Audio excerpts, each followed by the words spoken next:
mais lento do que a luz.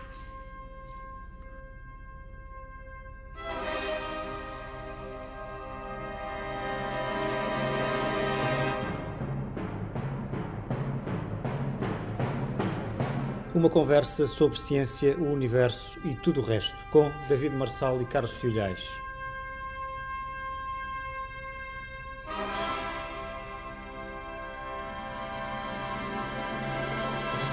Bem-vindos a mais uma edição de Mais Lento do que a Luz, o podcast de David Marçal e Carlos Filhais. A nossa convidada de hoje é a economista da saúde Céu Mateus, professora de Economia da Saúde na Universidade de Lancaster, no Reino Unido. É doutorada em Economia da Saúde Pública, mestre em Política Social Europeia e licenciada em Economia. Foi professora auxiliar de Economia da Saúde na Escola Nacional de Saúde Pública, trabalhou no Instituto de Gestão Informática e Financeira do Ministério da Saúde e como investigadora trabalha principalmente na área da avaliação económica de tecnologias de saúde, medindo a eficiência, a equidade e a qualidade de vida. É presidente da Associação Portuguesa de Economia da Saúde e uma das fundadoras da European Association of Health Economics. Bem-vinda, Céu. Muito obrigada, David. Muito obrigado, Carlos. Olá, Céu. Olha, deste uma palestra em Lisboa recentemente que teve como título esta pergunta: estamos mais saudáveis do que nunca? Bem, é uma boa pergunta. De modo para quem não assistiu, gostávamos que resumisse a tua resposta. Será que estamos mesmo mais saudáveis do que nunca? Em Portugal, no mundo? Qual é a tua avaliação? Bom, a minha avaliação baseou-se em estatísticas de âmbito mundial, tanto quanto possível, e olhando para indicadores que nós costumamos,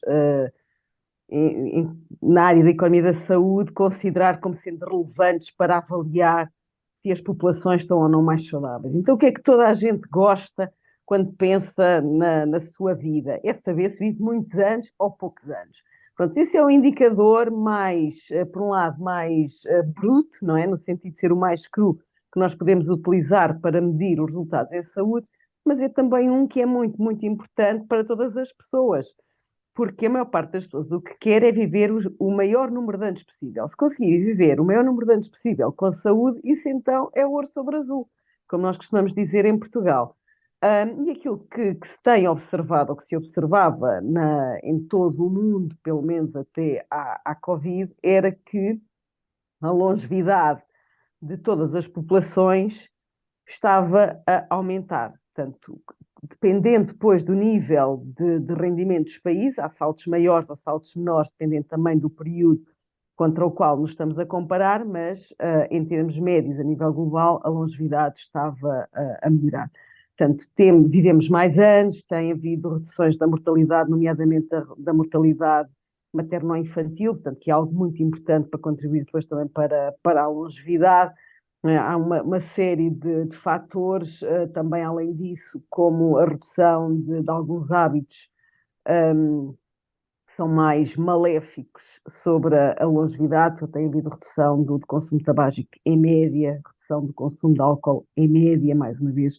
Portanto, é importante aqui também reforçar esta noção de média. Portanto, a minha apresentação focou-se muito naquilo que era o que tem estado a acontecer e que nós observamos nas grandes tendências do mundo nos últimos 100 anos.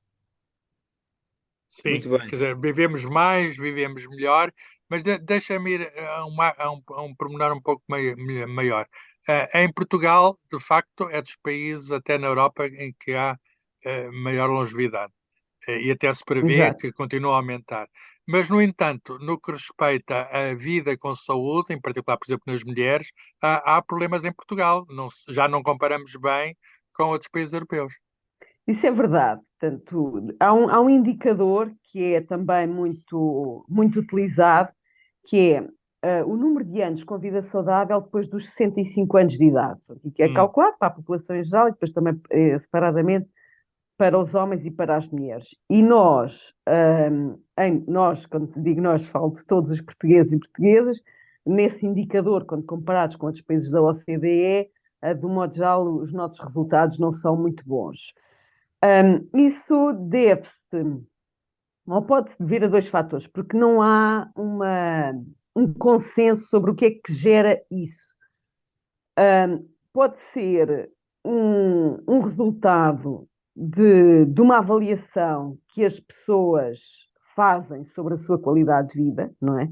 Pronto, em que as pessoas reportam as comorbilidades, portanto, são as doenças que são consideradas também para o cálculo desse indicador, e têm incapacidade, e os portugueses e as portuguesas, por se queixarem mais, em média, do que os outros, aparecem sempre pior nesses indicadores, ou então, efetivamente, os resultados são piores.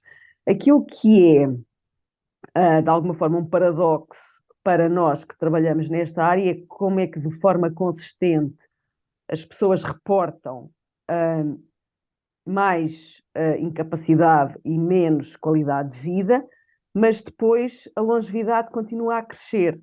Não é? Portanto, parece haver aqui uma. Parece, não, há uma diferença e que não se consegue explicar exatamente porque é que isto sucede. Não é? Portanto, também pode ser porque os cuidados que são prestados ou o acesso aos cuidados de saúde é mais difícil, as pessoas não são tratadas por situações que noutros países há mais tratamento ou melhor tratamento, quer dizer. Mas isto já são tudo especulações, nós não sabemos Claro, efetivamente, claro, há os não dados é? e é preciso interpretar os dados. Exato, exato. Céu, uma situação que também colocou muito um grande desafio aos sistemas de saúde e que impacta muito na nossa vida com saúde foi a recente pandemia da Covid-19. Uhum. Como é que tu avalias a resposta que foi dada a Portugal a essa pandemia? Como é que avalias no Reino Unido, onde vives? Se consegues comparar, e finalmente se estamos melhor preparados para uma situação semelhante?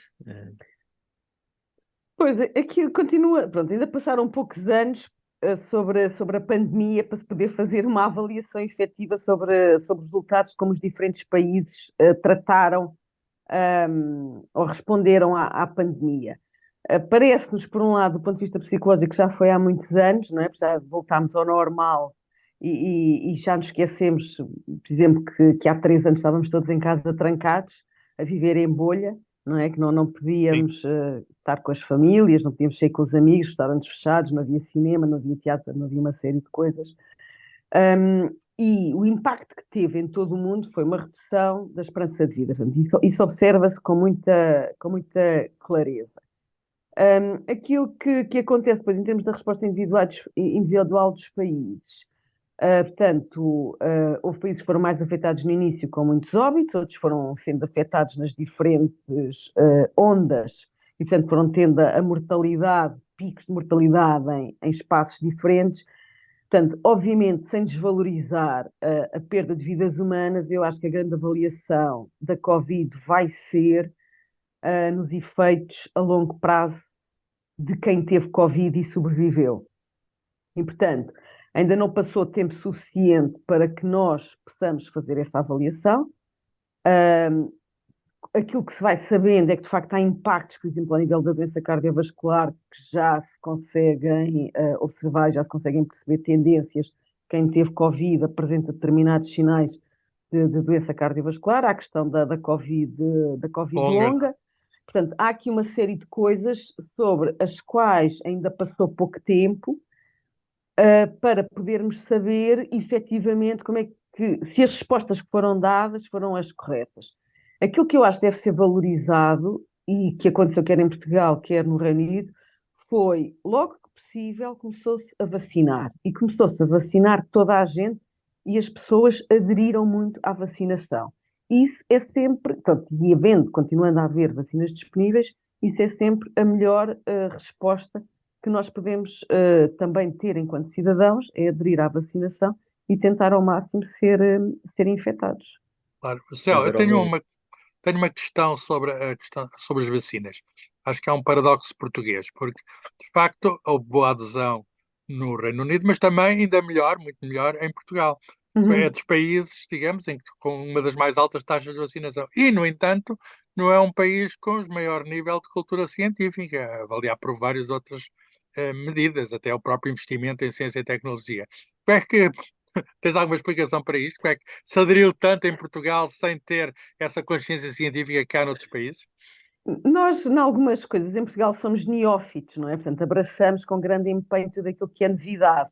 Isso acontece em áreas tecnológicas, como por exemplo o ATM, ou serviços que são feitos por ATM, e o caso das vacinas sempre teve muito arraigado na população portuguesa. Portanto, eu acho que há menos discussão, mesmo ao nível da população em geral, sobre o não vacinar os filhos, pronto, e os perigos, não é? Os mitos relacionados com os perigos que podem advir das vacinas e que encontramos mais noutros países. Por outro lado, também, muitas vezes, são os sistemas de saúde de países com menor rendimento, onde as vacinas e a adesão às vacinas tem maior penetração, porque as pessoas também sabem que não há outras respostas. Não é? Por exemplo, a vacinação da população e das crianças em alguns países africanos e em alguns países asiáticos, aquilo corre muito bem, as pessoas não fogem de ser vacinadas, não é? Portanto, isso acontece mais quando, de facto, quando há algum conhecimento já científico, se calhar, das populações em que se sentem mais confiantes para poder discutir e discordar daquilo que é evidência científica, sem que a sua opinião seja baseada em factos científicos, mas em opiniões.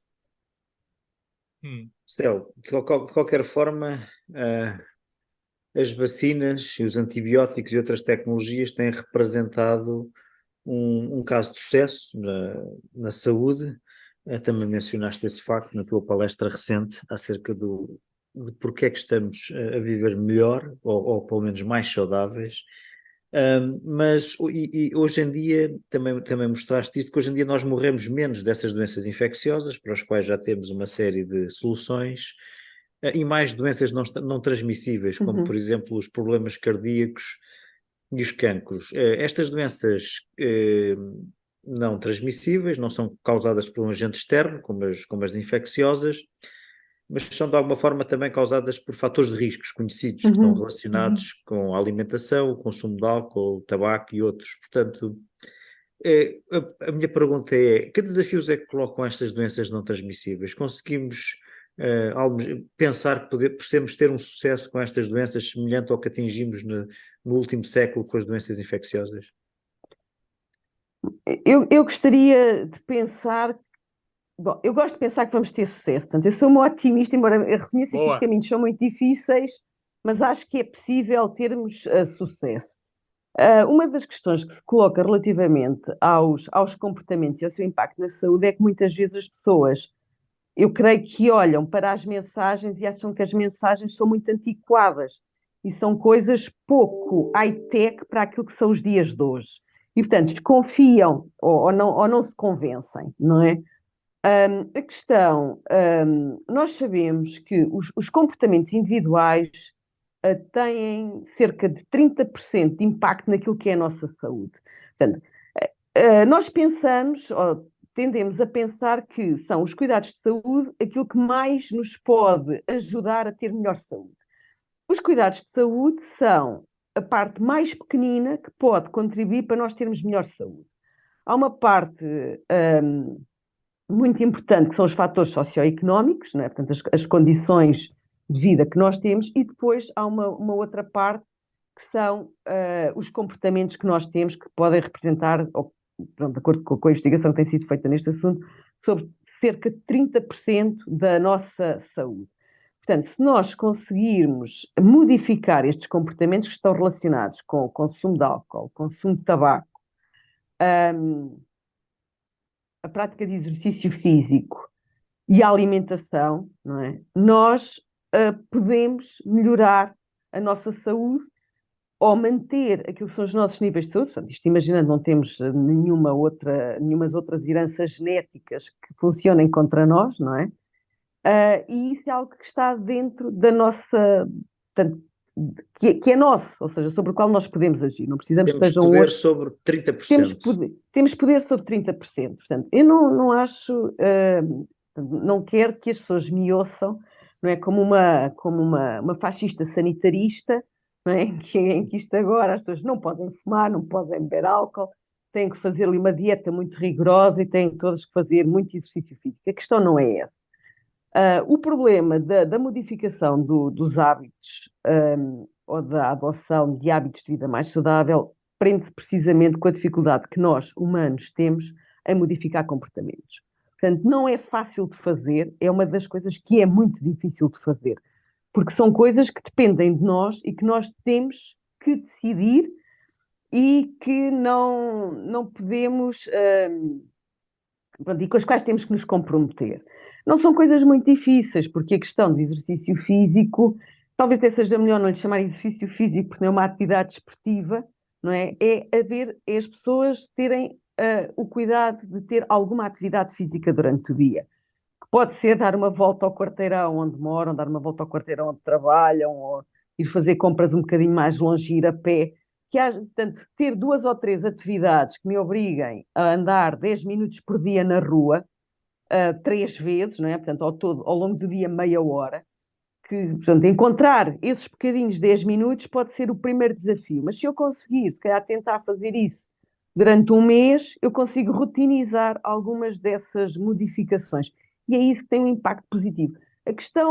Eu acho que a questão da atividade física, não quero de todo parecer obcecada com a atividade física, mas a importância é que toda a investigação que tem sido feita e que tem sido publicada mais recentemente sobre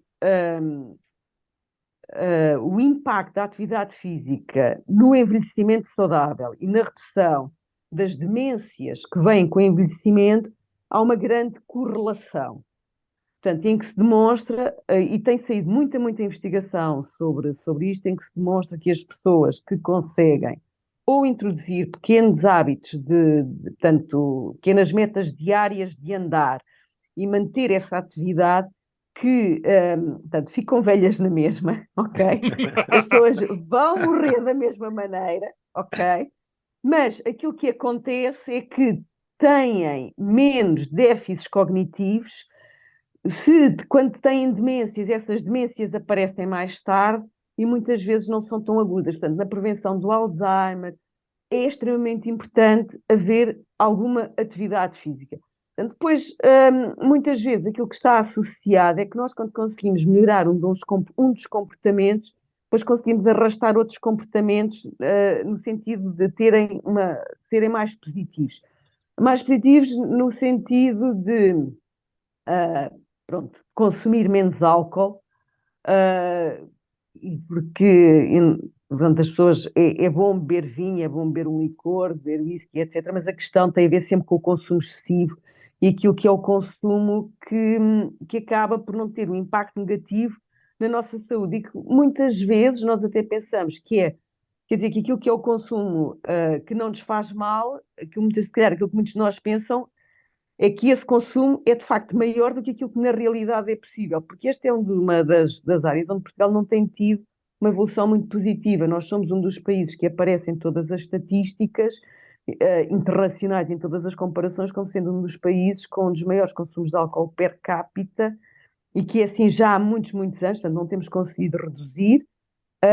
E, por exemplo, Há muitos turistas que cá vêm beber, não é? há muitos turistas, nós gostamos É de mais pensar barato. isso. E epá, a Rússia é outro país que aparece muito mal, não é? Pronto, assim, aqui neste continente europeu, mas Portugal, de facto, a situação, eu não estou a dizer que somos um país de alcoólicos, não é nada disso, mas há uma grande tolerância social ao consumo excessivo de álcool e que o consumo excessivo é um consumo muito acima daquilo que é saudável. Em relação ao consumo de tabaco, nós temos feito um caminho muito positivo, portanto, tem-se conseguido reduzir, o que é bom, não é?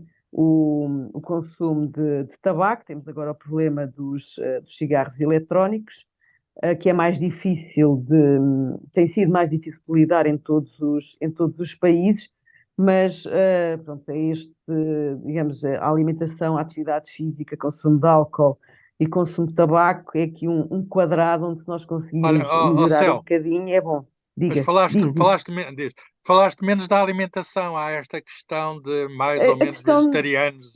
sim, a questão não tem que ser, pronto, a questão dos vegetarianos ou do não consumo de carne, de carnes vermelhas, pronto, há um impacto na saúde, é verdade, tanto, principalmente ao nível da doença cardiovascular, por causa das gorduras que a carne tem, mas a questão também do não consumo de carne está muito associada à questão da sustentabilidade do planeta e à O ecologia, ambiente. do ambiente. E é importante também não sermos fundamentalistas em relação à alimentação. Portanto, as pessoas não têm todas que se transformar em vegetarianas. É importante nós termos atenção à origem e à forma de criação da carne que consumimos, se gostamos de carne, mas depois também perceber que a carne produzida com determinados padrões também é mais cara. Portanto, depois aí também tem que haver disponibilidade de rendimento para poder pagar isso. A questão da alimentação, nós também conseguimos, quer dizer, nós já temos a vantagem de ser um país que está no Mediterrâneo. E a dieta mediterrânica é reconhecida como sendo uma das formas como sendo uma das dietas, e aqui não é dieta no sentido de perder peso, é dieta no sentido daquilo que são os hábitos alimentares da população, aquilo que é o tradicional, não é, daquelas regiões. Portanto, a dieta mediterrânica é vantajosa no sentido de ter impacto, nos reduzir alguns dos malefícios de uma dieta com muita gordura, muito sal, etc. Portanto, uma das coisas que eu acho que é fácil fazer em Portugal é a pessoa fazer sopa em casa, não é? Portanto, isso é uma das coisas que contribui muito para melhorar a qualidade da alimentação. É muito simples, é barato e é um truque que é fácil. A mesma coisa Certo. para as saladas. Portanto, não é aqui quando se fala em dieta, não é fazer dietas de produtos que nos são distantes do ponto de vista da tradição alimentar, nem comprar coisas que são muito mais caras ou que não fazem a parte, ou que é difícil ter à mesa da maior parte das populações. Portanto, as saladas, que não é deixar de comer coisas, é comer aquilo que é tradicional comer em Portugal. Céu, quando as pessoas, enfim, mesmo que tenham hábitos saudáveis, por vezes precisam realmente de cuidados médicos. E atualmente fala-se numa crise no Serviço Nacional de Saúde português, o SNS. Como é que vês a situação? A evolução anunciada parece positiva? Pronto, é indiscutível e indesmentível que há uma crise no Serviço Nacional de Saúde em Portugal. Em Inglaterra temos uma crise semelhante ao nível dos problemas de acesso, portanto, acesso no sentido das pessoas precisarem e não conseguirem ter consultas, ou estarem muitas horas à espera na urgência, as pessoas terem listas de espera muito longas, e muito longas é mais de um ano ou dois. Isso também acontece em Inglaterra, portanto, eu não estou agora a falar de Portugal.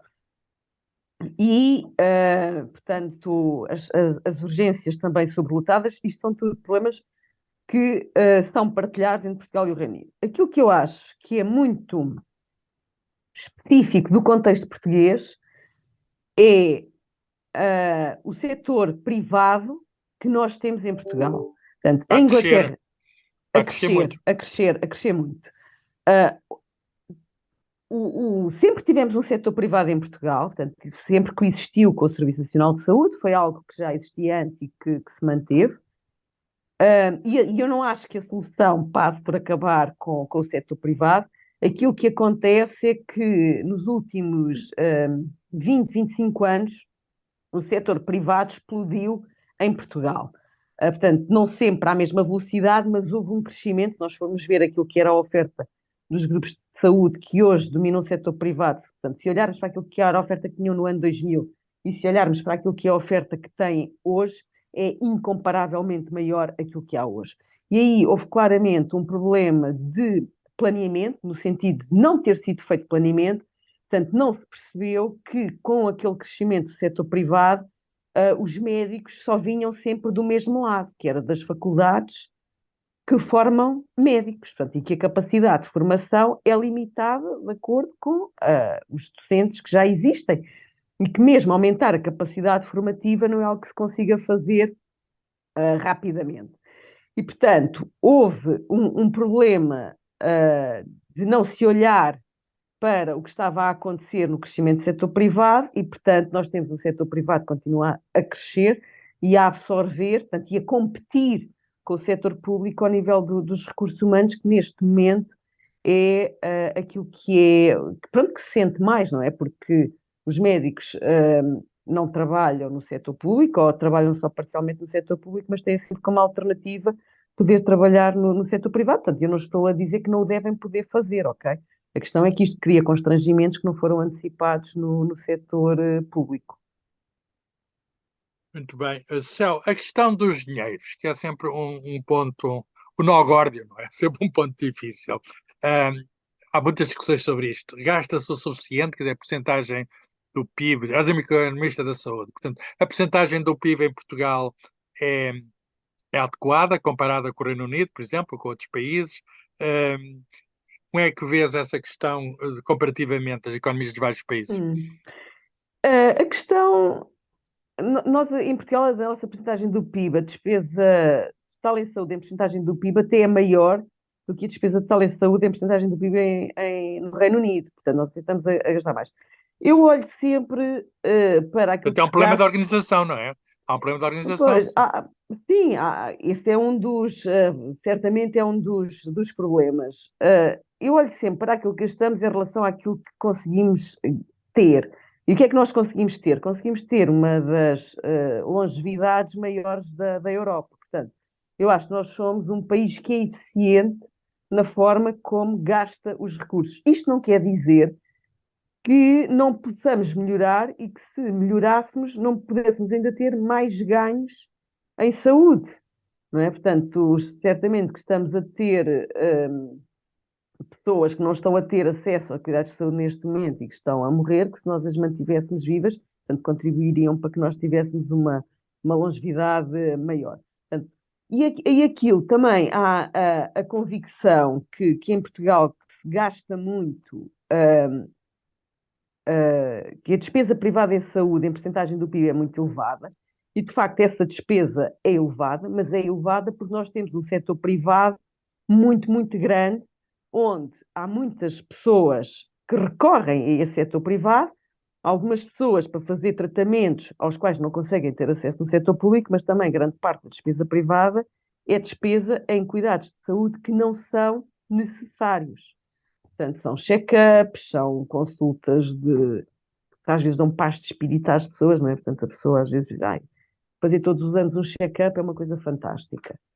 Não é, porque aquilo não previne coisa nenhuma, não é? Portanto, a questão da prevenção e a pessoa fazer exames com regularidade, etc., se não tiver queixas, aquilo não faz nada. Pronto, dá paz de espírito, ok? E de facto, nós temos o setor privado com sistemas de contacto e de indução da procura por parte das pessoas pronto, que são bastante podem ser bastante efetivos. Pronto, no sentido de a pessoa tem um cartão de um supermercado, esse supermercado também tem umas clínicas ao lado, recebe os e-mails, pronto, se for à consulta disto ou daquilo, não é? Tem desconto não sei quanto e acumula mais não sei quanto em cartão. Em algumas situações, eventualmente são cuidados a que a pessoa não consegue aceder noutros sítios, noutras situações a pessoa até vai, não é? Porque já que está ali no supermercado, que não marca para ir à consulta e ganha dinheiro no cartão e pode gastar em compras, etc. Portanto, há aqui vários mecanismos depois também que ajudam a explicar essa É o marketing a funcionar no É o seu marketing a melhor. funcionar no seu melhor, exatamente. E a questão dos médicos, enfim, que há uma discussão que nós aqui temos, são suficientes, não são suficientes, trabalham de mais, trabalham de menos, como é que vês a realidade também, mais uma vez, em comparação com o Reino Unido? A questão dos médicos é uma questão que é vivida neste momento por todos os países. Pronto. E não é que isso nos sirva de consolo, não é que isso resolva os problemas das urgências em Portugal, ou dos centros de saúde que não têm médico, ou das especialidades que estão desertas, quando são abertos concursos, mas é um problema que é partilhado por todos os países. A questão, mais uma vez, tem a ver com o planeamento. Portanto, leva muito tempo formar médicos e é preciso planear a 20 ou 30, bom, pelo menos a 20 anos, 30, talvez as pessoas achem que é muito exagerado, mas não faria mal. E aquilo que acontece é que nós não nos podemos esquecer que para formar um médico que seja especialista são cerca de 12 anos. Portanto, quando nós falamos num plano a 20 anos, são mais ou menos 2 fornadas, não é, de especialistas. É preciso ver qual é que é a idade média das pessoas que estão neste momento no ativo, quais é que são as capacidades formativas que existem, qual é que têm sido essas tendências de formação, etc. Depois há outra coisa que tem acontecido em todos os países, na área da medicina e noutras áreas também, mas aquilo que agora aqui nos interessa é a área da medicina, que é nós temos mais mulheres a trabalhar na área da saúde. Pronto. E as mulheres, por enquanto, são as únicas que engravidam, não é? Que têm Por enquanto e por durante muitos enquanto, anos. Não sei. têm os filhos, depois têm ali uns meses em que têm que estar ali dedicadas aos filhos, portanto, por razões biológicas, mesmo não sejam outras, e, portanto, é preciso organizar aquilo que é o horário de trabalho e aquilo que são as exigências da profissão também de acordo com a maior participação das mulheres. Isto não quer dizer que a participação das mulheres seja algo negativo, porque não é. Aquilo que acontece é que grande parte das carreiras, e o que acontece também na medicina, são carreiras que foram desenhadas para homens, por homens, há 100 anos, não Pois. é? Portanto, o mundo hoje é E mesmo, diferente. e mesmo os homens de agora parece que não estão interessados nesse modelo Era dos isso, homens de há eu 100 ia anos. chegar a isso, era mesmo aí que eu ia chegar, David. Estamos muito alinhados. Porque aquilo que acontece é que o mundo hoje é diferente. E aquilo que as pessoas todas, homens e mulheres, querem em termos de equilíbrio entre trabalho e família, são coisas diferentes. Querem ter mais tempo para estar com a família, querem ter mais tempo de lazer. Portanto, e isso não deve ser impeditivo de poderem fazer a sua carreira e ter sucesso na carreira que estão a construir. E, portanto, nós temos que olhar para aquilo que é exigido em termos de horas, não é, de uma forma diferente. Já há muitos anos, em países onde tem havido algum acompanhamento da situação, portanto, dos recursos humanos na área da saúde, portanto, e ao nível dos médicos, que se percebeu que quando se reforma um profissional, não é substituído por outro. Portanto, sai um médico, mas é substituído por um ponto qualquer coisa de outro médico que tem que entrar, ok? E é importante ter esta noção. Não sei se esse rácio é 1.2, se é 1.5 ou se é 1.7. Mas aquilo que acontece, e que nós também sabemos, é que de todos os alunos que entram na Faculdade de Medicina, nem todos vão acabar o curso. De todos os que acabam o curso, nem todos vão exercer. E nem todos seguem para a especialidade. E de todos os que seguem para a especialidade, nem todos vão acabar a fazer consultas e a ver doentes. E, portanto, há um atrito que existe, que se sabe que existe, e que é importante ter em consideração quando se planeiam os recursos humanos na área da saúde. Portanto, e quando se olha para aquilo que são as carreiras na saúde e aquilo que são as necessidades da população. Porque aquilo que tem acontecido em Portugal, nós somos 10 milhões há muitos anos. Não é? Não Com começámos a tendência a ser. baixar, tendência a Como baixar. assim? Mas não começámos a ser 10 milhões há 5 anos e isto é o caos. Não, somos 10 milhões há muitos anos. Portanto, houve uma alteração positiva em termos daquilo que se sabe em medicina, não é? Portanto, o nosso conhecimento evoluiu a tecnologia que nós podemos utilizar para prestar cuidados de saúde, tanto desde os medicamentos, meios complementares de diagnóstico, cirurgias assistidas por robô, portanto, uma série de coisas onde a tecnologia tem sido uma mais-valia, A mas que inteligência artificial que vem aí, não é? Já cá está. tudo, e que isso tudo cria-me subespecialidades na prestação de cuidados e, portanto, eu tenho que ter mais profissionais a entrar, não é? Porque estou a criar especialidades que antes não existiam. E, portanto, quando eu olho para aquilo que é portanto, se a população é a mesma e se o perfil de morbilidade é semelhante, eu vou ter que ter mais profissionais a entrar, porque também estou a criar especialidades novas e, portanto, vou ter mais procura noutras áreas. É um problema complexo, porque se não fosse complexo, não seria partilhado por todos os países. Portanto, não há idiotas só em todos os países a olhar para este problema. É de facto uma das áreas onde tem sido difícil ter respostas. Em Portugal a situação está mal, no Reino Unido a situação está mal, faltam cerca de 25% de recursos humanos em saúde. E aquilo que acontece é que isto depois leva a que muitas vezes se vão buscar médicos que estão dispostos a emigrar a países que têm muito menos médicos do que nós, não é? Países de baixo ou médio rendimento. Portanto, isto depois cria outros desequilíbrios noutros países. Portanto, isto é um problema em que a sua natureza é claramente global, não é? Embora o impacto seja local no sentido em que se observa em cada um dos países individualmente. Céu, pode dizer que são bons problemas criados pela longevidade e pela maior diversidade Exato. Eu acho que de é cuidados ótimo. médicos. Céu, muito obrigado, foi um prazer conversar contigo e até ao próximo Mais Lento do que a Luz.